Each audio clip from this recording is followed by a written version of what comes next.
We'll just get a mic for you. Do not worry. The mic will go to you. Well, before anything else, also sound check. Sound check yung sa supplier naman for the LEDs.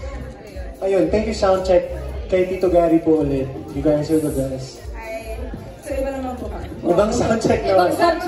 The media outlets. Yes. Media naman po. Hi. Congrats, Darren. Thank you po. Salamat. On your successful album. I remember watching you panong sa New Frontier Theater. You had a concert so many years ago. So I feel so blessed to see you grow as an artist. Salamat. So speaking of, yun na yung question ko rin. You started your career at such a young age. Looking back, how do you think you've grown as an artist? Like, more specifically? Ano po, dati parang 4'11 lang ako nung The Voice Kids. Ngayon 6 feet na. Pero literal na growth. No, but I mean, in terms of musicality ko po, mas hindi na ako takot mag-experiment. Ayun, I'm more verbal with what I want with my team. Dati parang oo lang po ako ng oo sa mga demo na binibigay pag mga album ko. But now I'm more hands-on.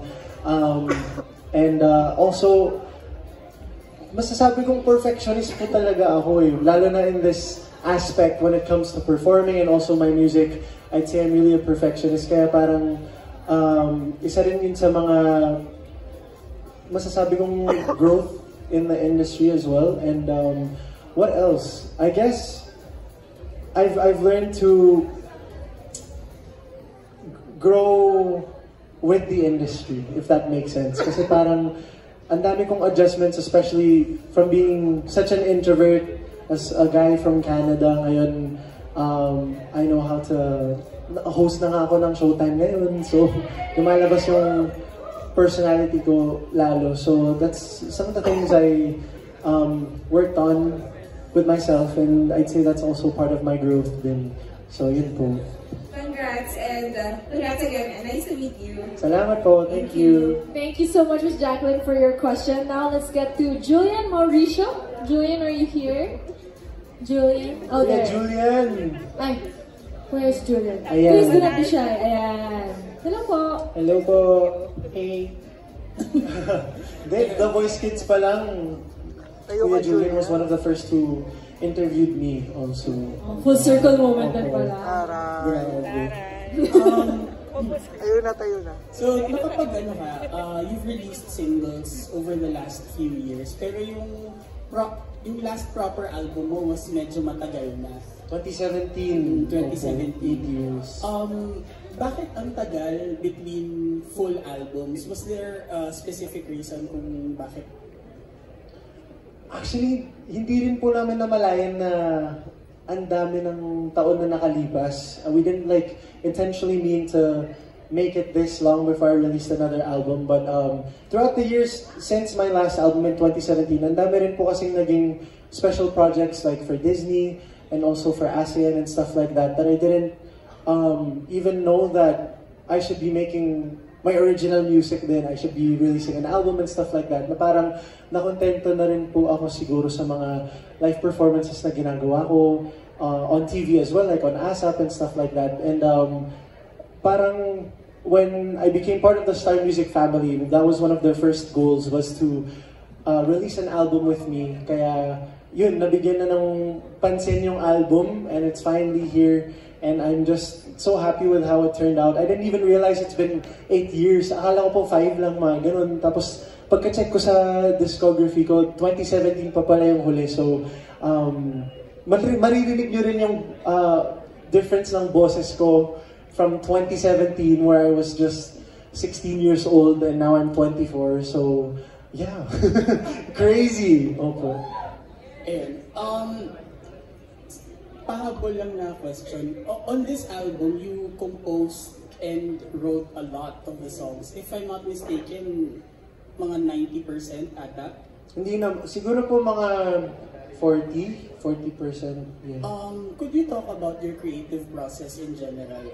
Syempre iba na ngayon, no? Since you're older and more mature, I'm sure it's different now compared sa mga first attempts mo at writing music. Ano na nag-iba, and what is the process like now?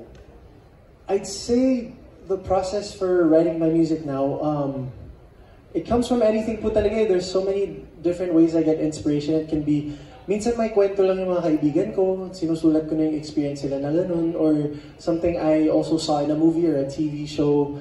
It can also be from personal experiences. So, kung titignan niyo po yung album, yung mga sinulat ko, ano sila they don't coincide with one another. Bibitaw na, tapos yung next na nirelease ko, Iyo, which is a love song, tapos nag-release ako ng parang breakup song ulit, yung Hanggang Kailan. So, it's really different topics and different genres, and I feel like that's also a way for me to explore my musicality as well. So parang I don't want to stick to just one genre or just one theme. So yun po yung creative process ko. And when I write songs, magkasabay na po yung lyrics tsaka melody na nire-record ko sa phone ko na naka-demo. Tapos pinapasa ko na lang kay Sir Jonathan. And then, ayun, he gets it arranged. And we get to the studio, and that's pretty much how we do our songs, how we record the ones that I wrote po. Tapos yung mga iba naman na nasa album, they came from demos. And I'm very lucky to be able to work with such talented artists like Kuya Tyro, DJ MOD, and all of the other songwriters, si Sir Jonathan as well. So, yeah, ayun po yung creative process namin.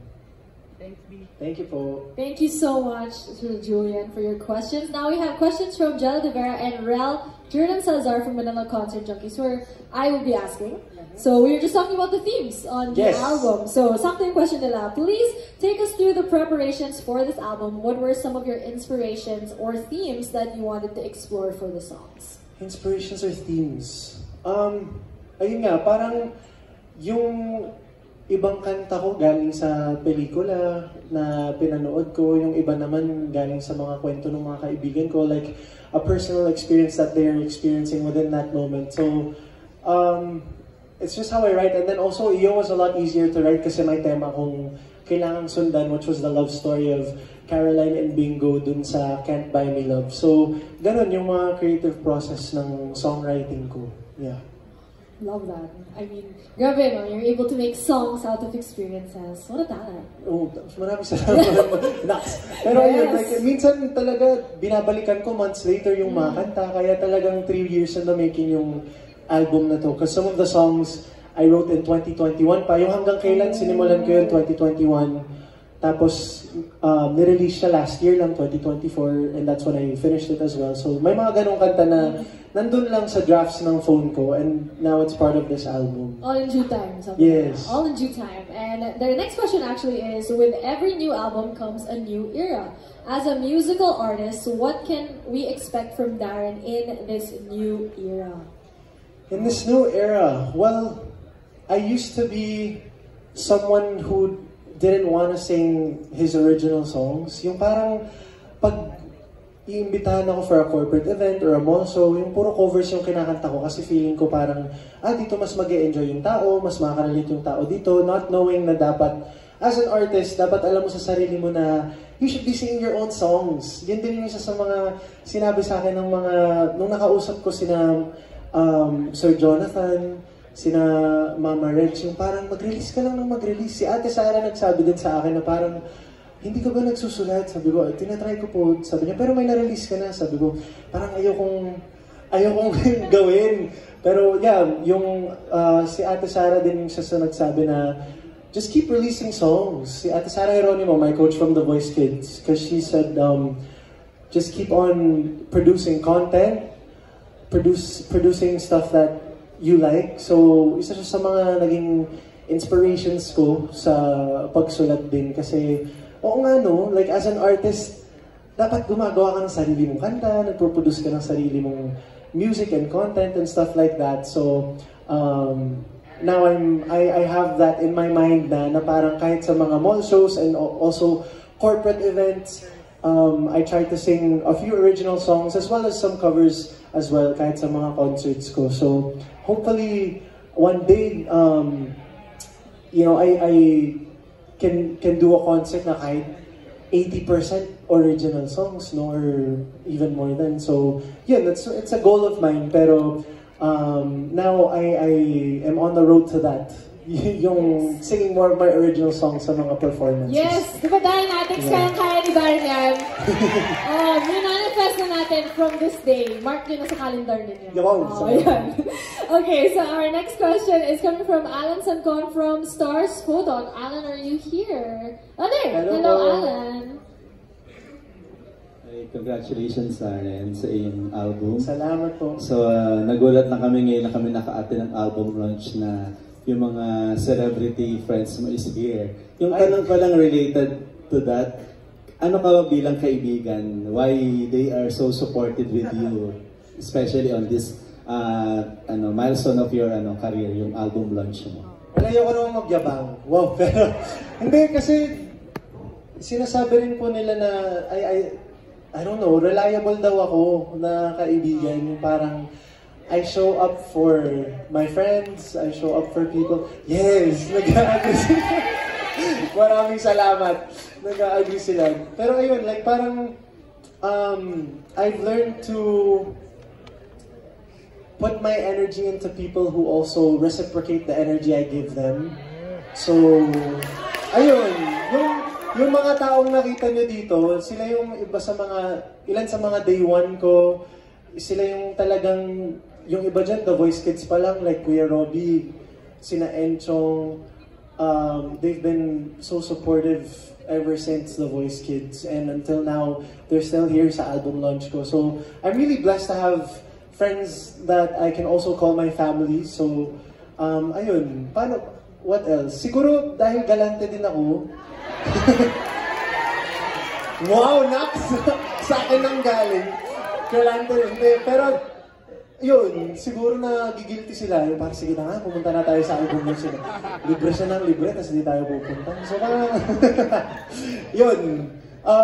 What else? Yeah, I'd say, as a friend, I'm pretty reliable. Good po. Nagulat din kami na sa album launch mo, nagulat din kami na ang dami palang mga Dianetics in different part of the world. So, ano ka naman bilang mga idol sa kanila? Bakit ganun kanila ka-supportive all over the world? Hindi ko rin po alam. I honestly can't thank the Dianetics enough kasi sila po talaga yung sumuporta since The Voice Kids. Kung wala sila, wala rin ako dito kasi sila yung naniwala sa akin sa industriya ito. Hindi man ako nanalo sa The Voice Kids, pero andyan pa rin sila supporting and believing in me. Until today, alam mo yung hindi ko alam kung paano ko yung papasalamatan, and I just love you guys so much. And thank you for being part of this journey for the past 11 years. May mga nakilala ako na may mga nakilala ko na iba't ibang era sila pumasok sa Dianetics fandom. Merong mga recently lang during the pandemic, merong mga iba since The Voice Kids pa.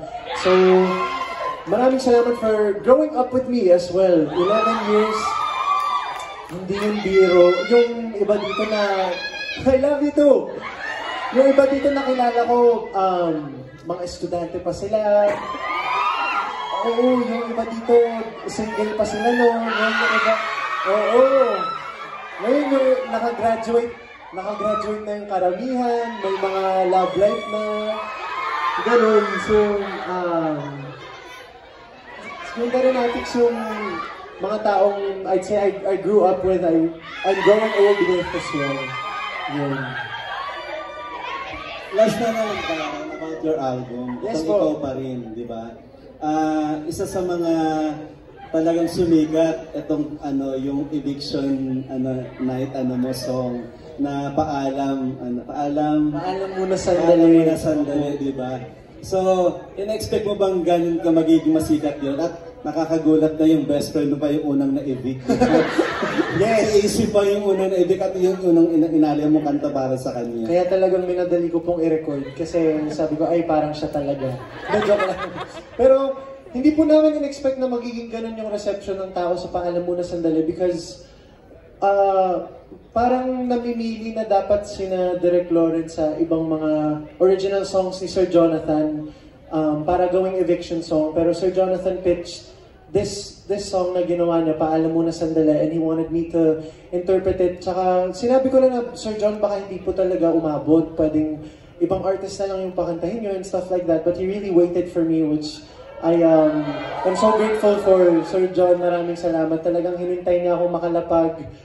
Kahit dumiretso ako galing na iya, it was all worth it. And I'm glad that it turned out to be the way that it is now with the reception of all the viewers of PBB. And ewan natin, baka bukas marinig ulit natin sa big night. So, ayun. Maraming salamat sa lahat ng congratulations. Nakita rin namin yung grow mo since day one ng The Voice. Thank you po. Ngayon. Congratulations, Dan. Salamat po. Thank you so much, Sir Alan, for